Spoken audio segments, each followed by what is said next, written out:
The elevator didn't move. Neither did Kemi. Enzo's hand went to her shoulder, not rough, but firm enough to mean move, kid. Before his fingers could make contact, Kemi pivoted 45 degrees, her schematic held up like a shield. Personal space bubble. 18 inches minimum for safe human interaction. Your current trajectory violates Newton's third law because when you push me, I push back. And I'm standing on the structural support beam of this elevator. You're standing on decorative paneling. Physics isn't on your side, sir. Enzo's hand froze midair. He looked at DeLuca like a dog that had just been outsmarted by a squirrel. Enzo, DeLuca said quietly, his voice smooth as polished marble. Step back. The bodyguard obeyed. The executives pressed themselves against the walls, briefcases clutched like shields. One woman in a gray suit had her phone out, recording. Isabella Conti, DeLuca recognized, the corporate lawyer who'd sold out 3 companies just to get a seat at his table today. Now she was watching him get lectured by someone who probably still lost teeth. DeLuca adjusted his white shirt and looked down at Kemi. Up close, he could see the schematic she held wasn't some coloring project. It was a technical drawing of the building's server room, complete with labeled cables, power sources, and network nodes. The handwriting was small and precise. Listen, kid, DeLuca said, bending slightly so they were eye level. His tone was the same one he used with mayors and judges, calm, controlled, final. I don't know who put you up to this, but I'm running late for a very important meeting. You're going to step aside, press the button for whatever floor you need, and we're all going to pretend this didn't happen. Understood? Kemi didn't blink. Server latency is the delay between when you send a command and when the system responds. Right now, your company's servers have a latency of 400 milliseconds. That's not normal. That's not a glitch. That's a countdown. DeLuca's jaw tightened. What did you just say? 400 milliseconds. Kemi tapped her schematic. Your data is bleeding out through a backdoor exploit in your firewall. Someone installed a logic bomb in your system 3 days ago. It's set to trigger the moment you access the penthouse network. That's why I can't let you press that button. The elevator was silent except for the hum of the lights. Marco, the second bodyguard, shifted his weight. His hand moved toward his jacket, where DeLuca knew he kept a phone, not a gun. Marco didn't do guns. He did information. Marco, DeLuca said without looking away from Kemi. Check the servers. Marco pulled out his phone and typed rapidly. His face went pale. Boss, she's right. There's a massive data transfer happening right now. Outbound. I'm seeing packet loss, rerouted traffic. The whole system's lit up like Christmas. DeLuca's hand curled into a fist. The white fabric of his shirt stretched across his knuckles. Someone had touched his system. Someone had gotten inside his walls while he was busy playing king. Who sent you? He asked Kemi, his voice dropping to a dangerous whisper. Nobody sent me, Kemi said. She pulled out a small tablet from her dress pocket and turned it toward him. On the screen was a live data feed, numbers cascading down in green columns, bleeding red at the edges. I was in my grandfather's old office on the 3rd floor doing my math homework. I monitor the building's network traffic because it's more interesting than fractions. When I saw your encryption keys getting copied to an offshore server, I ran. You ran, DeLuca repeated, disbelief cutting through his anger. I ran, Kemi confirmed. Because you're about to lose everything, Mr. DeLuca. And if you lose everything, the Moretti family takes over this building. And if they take over, they'll shut down the community center on the 2nd floor where my robotics class meets. So this isn't about you. This is about my science fair project. Isabella Conti made a sound that might have been a laugh or a gasp. The other executives stared like they were watching a nature documentary where the rabbit was hunting the wolf. DeLuca straightened up. His mind was already moving, calculating, strategizing, adapting. The girl was either a genius or bait. Either way, she had information he needed. All right, Kemi Adeyemi, he said. You've got 60 seconds to tell me how to stop it. Kemi opened her mouth to answer. Then the elevator lurched. It wasn't a gentle stop. It was a violent jerk that sent everyone stumbling. Isabella's phone clattered to the floor. One of the executives, a bald man with sweat stains spreading across his blue shirt, grabbed the handrail and made a sound like a dying animal. The lights flickered once, twice, then settled into a dim emergency mode that turned everyone's skin gray. Oh God, someone whispered. We're going to die. We're not going to die, Kemi said, her voice cutting through the rising panic like a knife through butter. She hadn't even stumbled. She stood perfectly still in her spot, tablet in one hand, schematic in the other, as calm as someone waiting for a bus. We're in a digital containment protocol. It's actually pretty smart if you think about it. Smart. The bald executive's voice cracked. We're trapped between floors in a metal box. Trapped is the point, Kemi explained patiently. She tapped her tablet screen. See, the people who planted the logic bomb needed to make sure Mr. DeLuca couldn't run once they triggered it. So they programmed the elevator to stall automatically when it detected his biometric signature heading toward the penthouse. It's like a digital cage. We stop moving, the emergency protocols lock the doors, and he can't escape before the FBI shows up. DeLuca's expression didn't change, but his eyes went cold and sharp. The FBI. Well, yeah. Kemi tilted her head like she was explaining why water was wet. The logic bomb isn't just stealing your data. It's also sending an anonymous tip to the federal authorities with all your offshore account numbers, shell company records, and probably a list of every illegal thing you've done since 2015. By the time these doors open, there'll be agents waiting upstairs with handcuffs and a really long list of charges. Marco swore in Italian. Enzo pulled out his own phone and started typing furiously.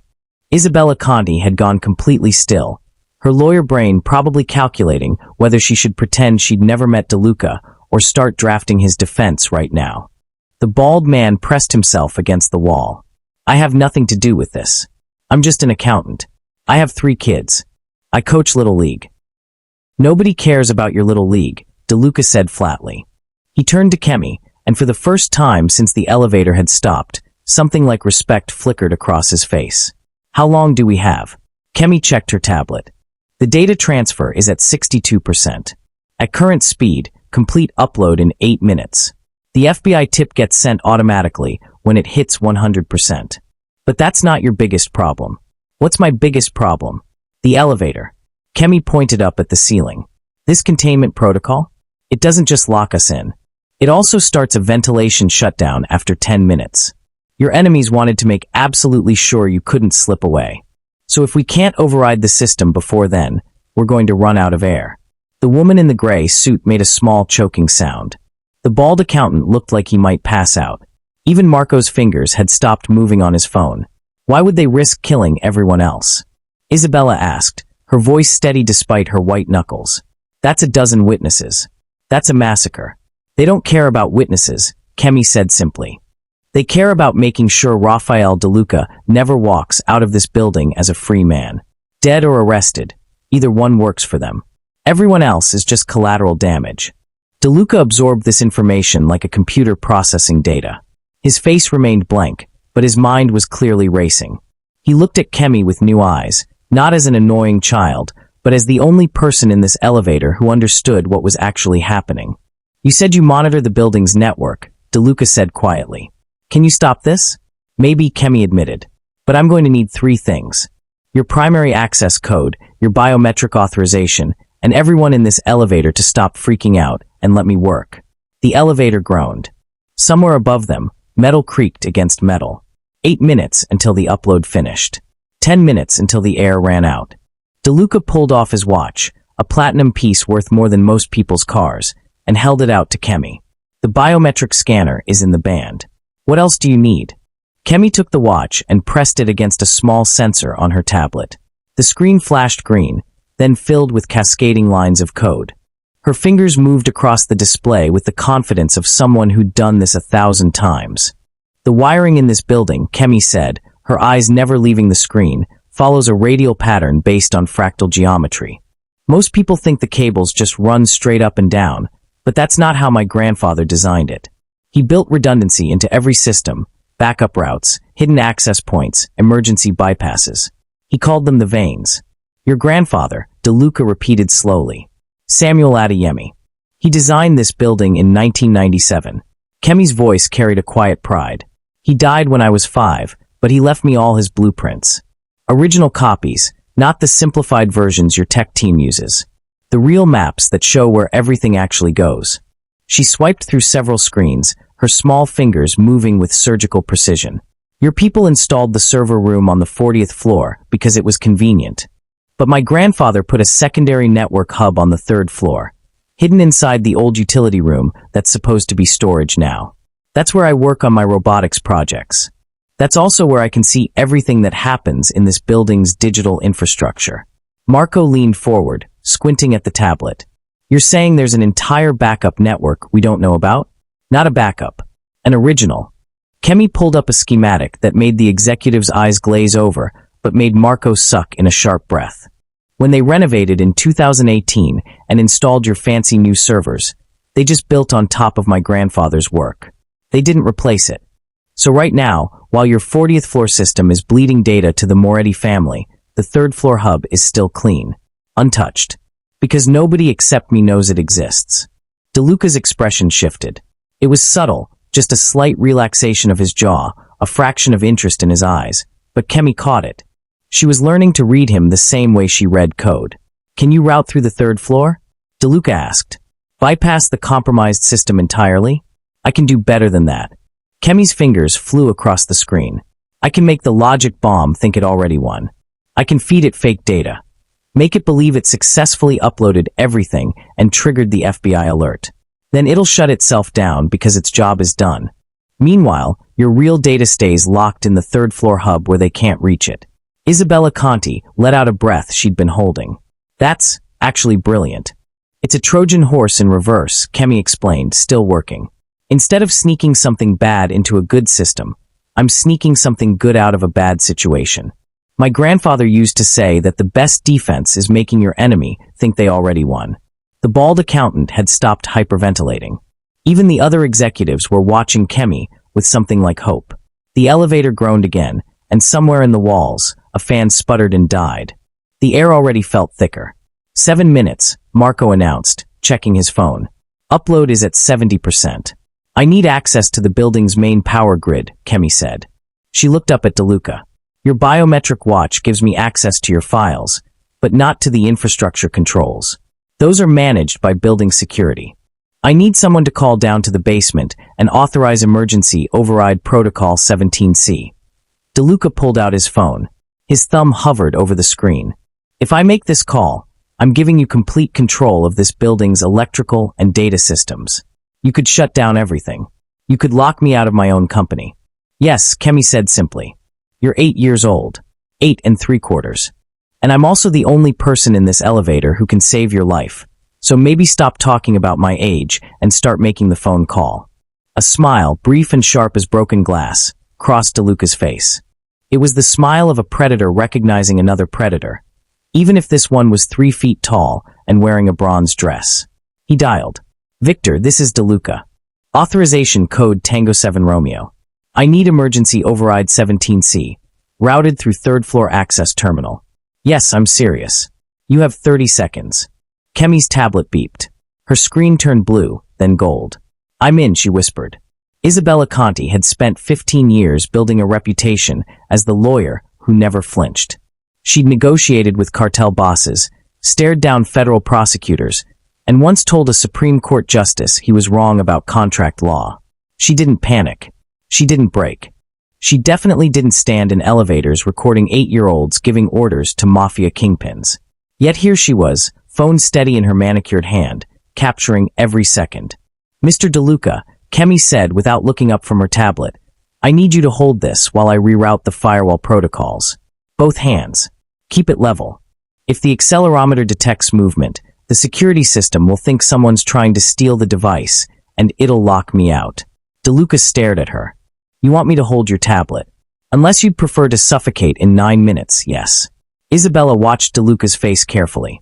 She'd seen that expression before, in boardrooms, in courtrooms, in the back rooms of restaurants where deals were made and lives were bought. It was the look of a man calculating whether his pride was worth more than his survival. Survival won. Rafael DeLuca, the man who'd built an empire by never bowing to anyone, held out his tattooed hands. Kemi placed the tablet in them like a nurse handing instruments to a surgeon. Steady, she instructed. And don't breathe on the screen. Your breath has moisture and it interferes with the capacitive touch sensors. Marco coughed to hide what might have been a laugh. Enzo looked like he'd witnessed a miracle or a tragedy, possibly both. Kemi pulled a stylus from her dress pocket and began drawing directly on the screen, working around DeLuca's thumbs. Lines of code appeared, shifted, merged. She was rewriting the firewall in real time, her hand moving with the kind of focus Isabella usually only saw in surgeons or snipers. The Moretti family, Kemi said absently, still working, used a phishing attack to get into your system. Someone on your team clicked a link they shouldn't have. Probably in an email that looked like it came from building management. After that, it was easy. They installed a keylogger, waited until they had your credentials, then planted the logic bomb directly into your authentication server. Who clicked the link? DeLuca's voice was dangerously quiet. Does it matter right now? Kemi's stylus moved faster. You can fire people later. Right now, I need you to tilt the tablet 3 degrees to the left. The light is creating a glare, and I can't see the subnet mask. DeLuca tilted. A man who gave orders to senators was now taking directions from a third grader. Isabella zoomed in slightly with her phone's camera. This footage was worth more than gold. It was career insurance. If DeLuca ever tried to silence her, this video would go to every news outlet in the country. But more than that, it was proof of something she'd suspected for years. That power wasn't about who shouted the loudest or who had the most guns. Power was about who had the information and the skill to use it. Right now, in this stalled elevator, the most powerful person wasn't the Mafia boss or his bodyguards or even Isabella herself. It was the 8-year-old girl who understood the building's veins better than anyone else alive. 6 minutes, Marco announced. His voice was tight. Upload at 78%. The bald accountant whimpered. The woman in the gray suit had her eyes closed, lips moving in what might have been prayer. Kemi's stylus stopped. She looked up at the screen, then at DeLuca. I need your primary access code. The 16-digit one you use to authorize high-level financial transactions. Not the one you give to Marco. Not the backup. The real one. The elevator went silent. Even the accountant stopped whimpering. That code was DeLuca's most guarded secret. It was the key to offshore accounts worth hundreds of millions. It was the difference between being rich and being untouchable. Isabella had spent 3 years trying to get that code for a client, and she'd failed. If I give you that, DeLuca said slowly, you could empty every account I own. Yes, Kemi said. You could destroy me. Yes. Why should I trust you? Kemi met his eyes without blinking. Because I'm the only one in this elevator who's trying to save you instead of use you. Now give me the code, or we all die together. Your choice. DeLuca's jaw worked. Then, so quietly that Isabella almost missed it, he began reciting numbers. Typed the code into her tablet with methodical precision, each digit appearing as a masked asterisk on the screen. When the final number registered, a new layer of the building's network opened up like a flower blooming in fast forward. There, she said, fingers already moving to the next task. Now I can see the full attack pattern. She pulled up a timeline that looked like a subway map designed by someone having a nightmare. Lines crossing, splitting, converging in a knot of digital chaos. They've been watching you for 6 months, Mr. DeLuca. 6 months. Marco's voice cracked. Since October. Kemi zoomed in on a specific date. That's when they started tracking your patterns.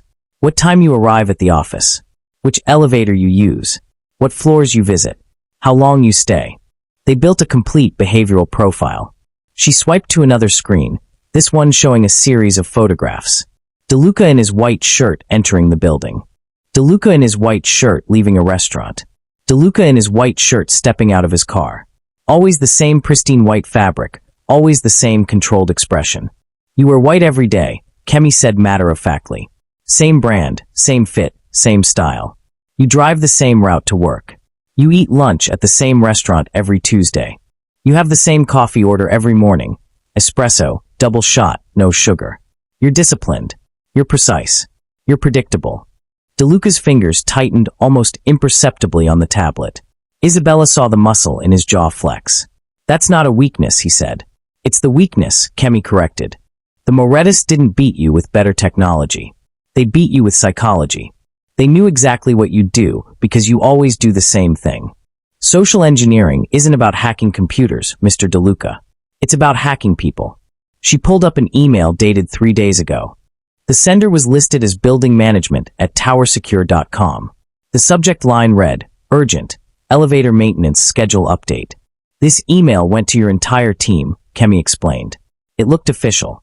It had the building's logo. It used the same format as real maintenance notices. And it said that due to emergency repairs, the The penthouse elevator would be temporarily rerouted through a new security protocol. All it needed was one person to click the attachment to confirm receipt. Someone clicked, DeLuca said. It wasn't a question. Your assistant, Jennifer Marquez. She clicked at 2:47 p.m. on Monday. Kemi's voice held no judgment, just facts. She was doing her job. The email looked real, but the attachment installed the keylogger. After that, the Morettis just waited. They watched your team enter passwords, authorization codes, security protocols. They learned your entire digital infrastructure from the inside. The bald accountant made a strangled sound. This could happen to anyone. No, Kemi said sharply. This happened because Mr. DeLuca built his whole image on being perfect and untouchable. The white shirt is a symbol, right? Clean, pure, in control. Nothing sticks to you. Nothing touches you. You're above it all. She looked directly at DeLuca, and Isabella saw something in the child's eyes that made her grip her phone tighter. It wasn't cruelty. It was clarity. But that image made you predictable, Kemi continued. The Morettis knew you'd never suspect an attack from something as simple as an elevator maintenance email. Because you're too focused on the big threats, the obvious enemies, the dramatic confrontations. You forgot that the smallest details can bring down the biggest kingdoms. A single click. A single predictable pattern. That's all it took. The elevator was completely silent except for the labored wheezing of the dying ventilation system. DeLuca stared at the tablet in his hands, at the evidence of his own carefully constructed image being used as a weapon against him. 5 minutes, Marco said quietly. Upload at 85%. So what do we do? DeLuca asked. His voice had lost its edge of command. He sounded, for the first time since Isabella had known him, like a man who genuinely didn't know the answer. Kemi's fingers hovered over the screen. We use your predictability against them. We give them exactly what they expect, right up until we don't. She began typing faster than before, her small face set with determination. Hold the tablet steady, Mr. DeLuca. This next part gets complicated. The elevator lights flickered again, and this time they didn't come back to full strength. The emergency mode dimmed further, casting everyone in shadows that made them look like ghosts trapped in a chrome coffin. For minutes, Marco said. His usual calm had cracked. Sweat beaded on his forehead despite the cooling air. 92% uploaded. Kemi's stylus stopped moving. She looked up at DeLuca with an expression that made Isabella's stomach drop. It was the look of a doctor about to deliver bad news. There's one more lock, Kemi said quietly. What kind of lock? DeLuca asked. Biometric. Full spectrum. Kemi pulled up a security diagram that showed layers of encryption wrapped around a central core like the rings of a tree. The Morettis knew you'd try to stop them once you discovered the attack, so they built a final barrier. To cancel the data transfer and shut down the logic bomb, I need a complete biometric scan. Not just your fingerprint or your retina. Everything. Voice print, facial recognition, heart rate variability, and she paused. Your primary DNA marker. The woman in the gray suit gasped. DNA? How is she supposed to get that in an elevator? Saliva works, Kemi said simply. She reached into her dress pocket and pulled out a small cotton swab still in its sterile wrapper. The kind dentists used. The kind that could extract enough genetic material to unlock a person's entire biological identity. DeLuca stared at the swab like it was a loaded gun. If I give you that, he said slowly, you'll have complete access to every biometric security system I use. Bank vaults, safe houses, encrypted communications, medical records. You could become me in every digital system that exists. I know, Kemi said. You could sell that information for millions. I know. You could destroy my entire life with a single upload. I know. Kemi's voice was patient but firm, like she was explaining a math problem to someone who kept getting the wrong answer. But if you don't give it to me in the next 3.5 minutes, the Morettis will have all your data anyway. The FBI will have enough evidence to put you in prison for the rest of your life, and we'll all suffocate in this elevator. So really, your choices are pretty limited. Enzo shifted his weight. His hand moved toward his jacket, not to his phone this time, but to something else. Isabella recognized the motion. She'd seen it in 100 different contexts, always meaning the same thing. Protection of the principal at any cost. Enzo, DeLuca said without looking at his bodyguard. Don't. The hand stopped. Isabella watched DeLuca's face carefully. This was the moment that would define everything. She'd seen powerful men face impossible choices before. Most of them chose pride over survival. Most of them couldn't accept that someone else, especially someone small, young, female, might be their only way out. The air in the elevator was definitely thinner now. The bald accountant had slumped against the wall, his breathing shallow. The woman in the gray suit had taken off her jacket, fanning herself weakly. 3 minutes 30 seconds, Marco announced. His voice sounded distant, like he was speaking underwater. DeLuca looked down at Kemi. Really looked at her, not as an obstacle or a curiosity or even as a genius. He looked at her as a person who was asking him to do the one thing he'd spent his entire life refusing to do. Trust someone completely. If you betray me, he said quietly, there's nowhere on earth you could hide. If I wanted to betray you, Kemi replied, I would have just let the elevator keep going up. I would have let you walk into the trap, watched you get arrested, and gone back to my robotics project. But I didn't. I stopped you. I'm trying to save you. So stop threatening me and open your mouth. She unwrapped the cotton swab with steady hands. DeLuca's jaw clenched. Then slowly, like a king laying down his crown, he opened his mouth. Kemi swabbed the inside of his cheek with clinical efficiency, then immediately inserted the swab into a small analyzer attached to her tablet. The device hummed. A progress bar appeared on the screen. DNA sequencing in progress. Isabella realized she'd been holding her breath. In 15 years of practicing law, she'd never seen anything like this. The most feared man in the city had just handed a child the keys to his entire existence. The progress bar hit 100%. Kemi's tablet chimed softly. I'm in, she whispered. Kemi's fingers became a blur across the tablet screen. Lines of code scrolled past faster than anyone except maybe Marco could follow. The analyzer had given her full access. Every door that had been locked was now wide open. 2 minutes 45 seconds, Marco said. His voice was barely a whisper. Upload at 96%. I see it, Kemi muttered, her eyes locked on the screen. The logic bomb is right here, embedded in the authentication layer. It's counting down in sync with the data upload. When it hits 100%, the bomb triggers, the FBI alert sends, and everything falls apart. She zoomed in on a section of code that looked like a digital tumor, dark, twisted, pulsing with malicious intent. Isabella could see it even from her corner. Strings of commands designed to destroy, to expose, to ruin. Can you stop it? DeLuca asked.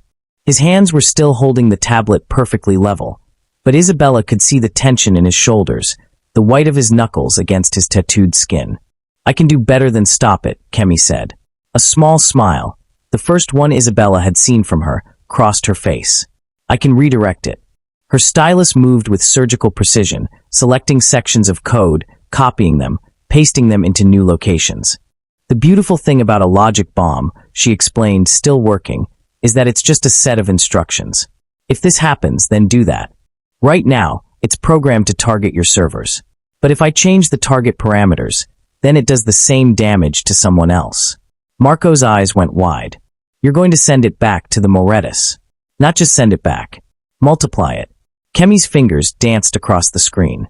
They built this bomb to steal financial data and report it to the FBI. So I'm going to let it do exactly that, just not to Mr. DeLuca's accounts. To theirs. 2 minutes, Marco breathed. 98%. The woman in gray had stopped fanning herself. Everyone was watching Kemi now, even the half-conscious accountant. The elevator had become a church, and she was the only person who knew the prayer that could save them. Kemi pulled up a secondary screen, showing the Moretti family's server architecture. Isabella didn't know how the girl had accessed it. Some backdoor, some exploit, some genius-level manipulation of the building's network. But there it was, the entire digital infrastructure of DeLuca's greatest enemy, laid bare like a dissected frog in a science class. They're not as careful as you are, Mr. DeLuca, Kemi said, her voice carrying a note of satisfaction. They don't use biometric locks. They don't have fractal redundancy. They just have expensive firewalls and a lot of confidence. Which means, she tapped a final command. They're vulnerable. 1 minute 30 seconds, Marco said. 99%. Kemi's stylus moved one last time, dragging the logic bomb from DeLuca's system and dropping it directly into the Moretti server. On the screen, Isabella watched the code reassemble itself, reorient itself, prepare to execute. The upload is going to complete, Kemi explained, her voice calm despite the dying air. But instead of uploading Mr. DeLuca's data to their collection server, it's going to upload their data to the FBI. Shell companies, money laundering operations, offshore accounts, everything. And because I'm using their own logic bomb to do it, the FBI will think the Morettas sent it themselves. An anonymous tip from inside their own organization. They'll think someone betrayed them. 1 minute, Marco whispered. 99.5%. The tablet showed both systems now, DeLuca's and the Morettas, running parallel countdowns. The percentages climbed in perfect synchronization. 99.6, 99.7, 99.8.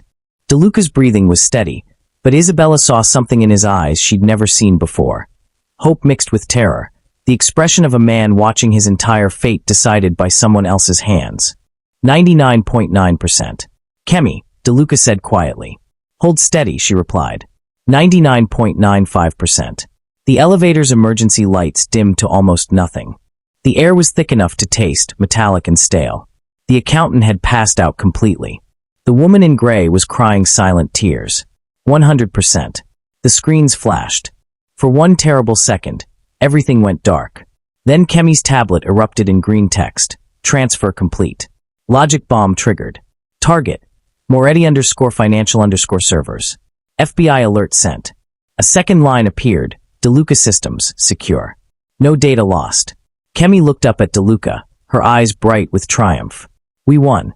The elevator shuddered. Then, with a mechanical groan that sounded like a giant waking up, it began to rise. The elevator climbed with agonizing slowness, each floor marked by a soft chime that sounded like a heartbeat returning to life. 31, 32, 33. The emergency lights flickered, strengthened, then blazed back to full brightness. The ventilation system coughed, sputtered, and resumed its steady hum. Fresh air poured through the vents like water in a desert. The bald accountant gasped awake, sucking in oxygen like a drowning man breaking the surface. The woman in gray wiped her tears and straightened her jacket with shaking hands. Enzo and Marco exchanged a look that contained an entire conversation: relief, disbelief, and a grudging respect for the small girl who'd just saved all their lives. Isabella Conti stopped recording. Her phone's battery was at 4%, but she had everything. Every second. Every word. The footage of the century. 38. 39. 40. Mr. DeLuca, Marco said, checking his phone with fingers that still trembled slightly. The board members are waiting in the conference room. The merger vote was scheduled to start 10 minutes ago. They're asking. Let them wait, DeLuca said. He was still holding Kemi's tablet, though she'd taken her stylus back and tucked it into her dress pocket. 41. 42. The elevator chimed one final time, a clear, bright note that sounded like freedom. The doors slid open onto a marble lobby filled with men and women in suits that cost more than most cars. The board of directors. The power brokers. The people who'd been waiting to watch Rafael DeLuca consolidate his empire. They turned as one, faces arranged in expressions of carefully calibrated annoyance. A silver-haired man in a navy suit, Chairman Wallace, Isabella recognized, stepped forward with his mouth already open to deliver what was probably a prepared lecture about punctuality and professional respect.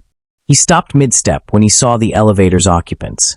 DeLuca emerged first, his white shirt somehow still pristine despite everything. Behind him came Enzo and Marco, flanking Kemi like she was visiting royalty. Then the half-dead accountant, supported by the woman in gray. Finally Isabella, phone tucked away, lawyer face back in place. Mr. DeLuca, Chairman Wallace began, his voice tight with controlled irritation, we've been waiting for. The merger is postponed, DeLuca said flatly. He didn't even look at Wallace. His eyes were on Kemi, who had walked calmly out of the elevator and was now standing in the center of the marble floor, looking around the penthouse lobby with mild interest. Postponed. Wallace's face reddened. We have 17 board members here, 3 international video conferences scheduled, and legal teams standing by in 4 different countries. You can't just. I can and I am. DeLuca turned to face the board members, his expression carved from ice. Something more important came up. We'll reconvene next week. Marco will send the details. He turned back to Kemi before anyone could protest further. The board members stared in confused silence. Isabella watched their faces as they tried to process what they were seeing. Their feared leader, The man who'd built an empire through ruthless calculation, ignoring a billion-dollar deal to focus on a child in a bronze dress. DeLuca crouched down, so he was eye level with Kemi. The gesture was surprisingly gentle for a man who usually loomed over everyone. "You saved my life," he said quietly. "You saved my company. You stopped a federal investigation before it started and bankrupted my enemies in the process. That's worth more than any merger." Kemi tilted her head, considering. "It was mostly just pattern recognition and basic network security. My grandfather taught me that systems fail at their weakest points. I just found yours before the Moretus could fully exploit it." "You did more than that," DeLuca said. "You trusted me enough to tell me the truth, even when it put you at risk. And you made me trust you, which nobody has managed to do in a very long time." He paused. "So I'm going to ask you something, and I want you to be honest. What do you want for your consultation fee?" The lobby was silent. Even Chairman Wallace had stopped sputtering. Kemi looked thoughtful. Her hand went to the tablet she still carried, then to the schematic that was now creased and worn from being gripped so tightly. "The community center on the second floor," she said finally. "It's running out of funding. They're going to close the STEM program next month. I need enough money to keep it open for at least 5 years. And I want new equipment, 3D printers, robotics kits, proper computers, not the old ones that crash every 10 minutes. DeLuca didn't hesitate. "Done. What else?" "What else? That's barely a dent in what I owe you. What else do you want?" Kemi's eyes brightened with an idea. "A server. A real one. Not for the community center. For me. So I can keep monitoring this building's network and make sure nobody tries this again." DeLuca smiled. A real smile this time, not the sharp predatory expression Isabella was used to seeing. "Done. Anything else?" Kemi thought for a moment, then reached into her other pocket and pulled out a small folded paper. She handed it to DeLuca. He unfolded it carefully. It was a hand-drawn diagram of the building's network architecture. The veins that Kemi's grandfather had designed, now annotated with her own notes and improvements. "My science fair project is in 3 weeks," Kemi said. "I'm presenting on ethical hacking and digital infrastructure security. I could use a real-world case study." She paused, then added with perfect seriousness, "I won't use your name. I'll call you Subject A cautionary tale in predictable behavior patterns." Behind them, Marco made a sound that might have been a cough or a strangled laugh. DeLuca looked at the diagram, then at Kemi, then back at the diagram. When he spoke, his voice carried something Isabella had never heard from him before. Genuine warmth. "I'll do better than that," he said. "I'll be your guest speaker." 3 hours later, Rafael DeLuca walked through the city alone. No bodyguards. No entourage. No armored sedan with tinted windows. Just a man in a white shirt, slightly less pristine now, moving through the evening streets with his hands in his pockets and his mind somewhere between the penthouse he'd left and the foundation he'd forgotten existed. The board meeting had been rescheduled. The merger would wait. Chairman Wallace had looked like he'd swallowed a lemon, but DeLuca didn't care. For the first time in a decade, something mattered more than expansion, more than dominance, more than the next floor to conquer. His phone buzzed constantly. Marco with updates. Enzo with security concerns. His lawyers with questions about the Moretti situation. The FBI had already started raids based on the anonymous tip, and the Syndicate was in complete chaos. By morning, they'd be finished. DeLuca ignored all of it. He turned down 5th Street, past the restaurants where he usually ate, past the clubs where he usually conducted business. People recognized him, they always did, and moved out of his way instinctively. But tonight, their fear felt different. Emptier. Like watching a play he'd performed so many times that he'd forgotten why he'd started. The community center appeared between a laundromat and a small grocery store.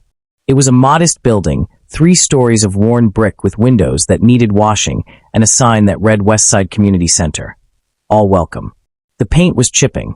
One of the letters in community had fallen off, leaving C-Munity like a gap-toothed smile. DeLuca had walked past this building 100 times and never actually seen it. He pushed through the front doors into a lobby that smelled like old coffee and floor cleaner. A bulletin board covered one wall, layered with flyers for ESL classes, job training programs, after-school tutoring, and a robotics club that met every Wednesday. There was a photo of the robotics club. 8 kids in matching t-shirts, holding up a small robot they'd built. Kemi was in the front row, grinning so wide it looked like her face might split. "Can I help you?" A tired-looking woman in her 50s sat behind a desk covered in paperwork. She looked up, saw DeLuca, and her expression shifted from customer service to confusion to recognition to fear in the space of 3 seconds. "I'm here about the STEM program," DeLuca said. The woman blinked. "I'm sorry, what?" "The STEM program. Science, technology, engineering, math. I understand you're shutting it down due to lack of funding." He pulled out his phone and opened his banking app. "How much do you need to keep it running for 5 years?" The woman stared at him like he'd just spoken in ancient Greek. Are you serious?" "Completely." She fumbled through the papers on her desk, her hands shaking slightly. "We budgeted. For 5 years, with equipment and instructor salaries and materials, we'd need approximately $250,000. She said the number like she was confessing to a crime. DeLuca transferred $500,000 without blinking. His phone chimed. "Check your account." The woman's computer dinged. She clicked her mouse, stared at the screen, then looked at DeLuca with an expression that suggested she thought she might be hallucinating. This can't be right." "It's right. The extra is for equipment upgrades and building repairs. This place needs new windows." Why?" "I don't understand." "Call it a consultation fee," DeLuca said. He reached into his pocket and pulled out the folded paper Kemi had given him. The diagram of her grandfather's veins, the foundation that had saved his life. He held it carefully, like it was more valuable than any contract he'd ever signed. "A very small girl taught me something today," he continued. "She taught me that power isn't about how high you climb. It's about making sure the foundation doesn't crumble while you're up there. Your STEM program is part of that foundation." The woman's eyes were wet. "I don't know what to say. Say you'll take care of these kids. Say you'll let them learn, let them build things, let them be brilliant." He paused. "And say you'll save a spot in your robotics club. I might want to visit sometimes." He turned to leave, then stopped. On the bulletin board was another flyer, this one advertising a science fair in 3 weeks. Ethical hacking and digital infrastructure security was listed as one of the presentation topics. Presenter, Kemi Adeyemi, age 8. DeLuca took a photo of the flyer with his phone. Outside, the city was settling into its evening rhythm. Somewhere across town, the Moretti Empire was collapsing.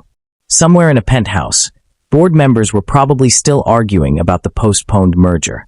Somewhere in the federal building, agents were processing the biggest white-collar crime bust in the city's history. But here, on this street corner, Rafael DeLuca stood looking at a community center with chipped paint and crooked letters, and for the first time in years, he felt like he was standing on solid ground. He unfolded Kemi's diagram one more time, studying her grandfather's veins. The hidden pathways, the backup routes, the foundation that no one saw but everyone needed. Then he carefully folded it again and walked into the night, already planning what he'd say at a science fair in 3 weeks to a room full of 8-year-olds who'd just learned that even the strongest towers need someone watching the basement.